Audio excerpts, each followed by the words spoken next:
Hi guys, it's Miriam here, and I just finished this amazing book. It's called Who Was Rosa Parks?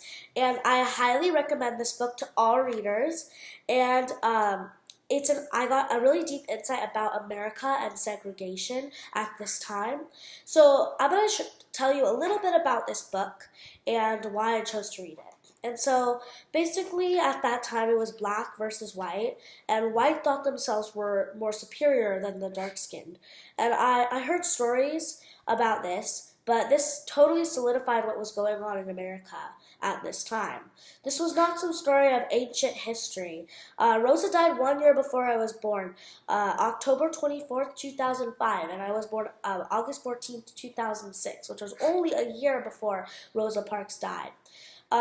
And she was born in 1913 in Tuskegee, Alabama. So there was a group of people called the Ku Klux Klan that would set on fires or burn black people's houses to scare them. Even those whites who weren't in the KKK mistreated dark people.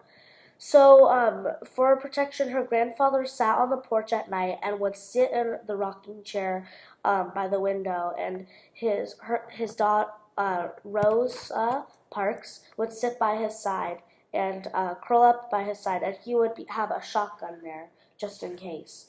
And so the KKK still exists today. So there were these laws called the Jim Crow laws, and these laws would not allow black people to buy houses, to eat in the same restaurant as the white people, to sit on the same bus sit on the same row of seats in the bus as the white people, or go to the same school as the white people. So all these laws were unfair to black people. They were unjust. And the word Jim Crow comes from a play that the white people would wear black people face paint on their face, and they would make fun of the black people, and they would mock them. So there was a young man named Raymond Parks. He was 28, and he worked at a barber shop.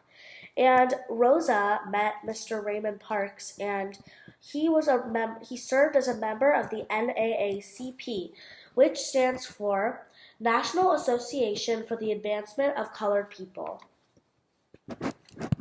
Oh, and Rosa and Raymond got married.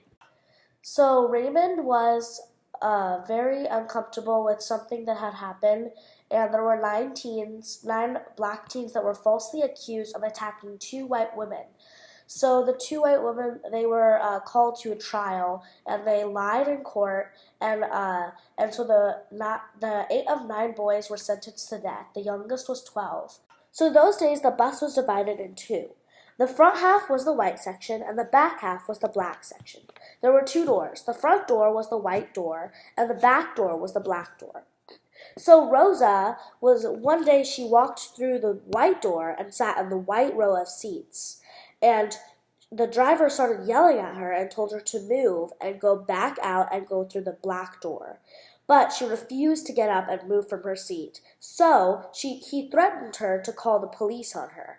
But she still wouldn't move, and she said, "Okay, you can do that if you want." So he called the police, and she was sent to jail. So Rosa went to court and decided to challenge the Jim Crow laws. She said, "White people couldn't point to me and say there was anything I had done to deserve such treatment, except be born black." The black people decided to boycott the buses, because then the bus company would realize how important the black people were. The boycott was set for Monday, December 5th, 1955, just because that was Rosa's trial date. The boycott went on for more than a year. Blacks in Montgomery walked to school and to work every day for the past year. Rosa took her case to Supreme Court to get justice for the black people, and she won. This was a turning point in the U.S. for equality for black people. In summary, the woman who had refused to give up her seat helped change the world with her quiet courage. Some people thought Rosa did not give up because she was tired or because she was old.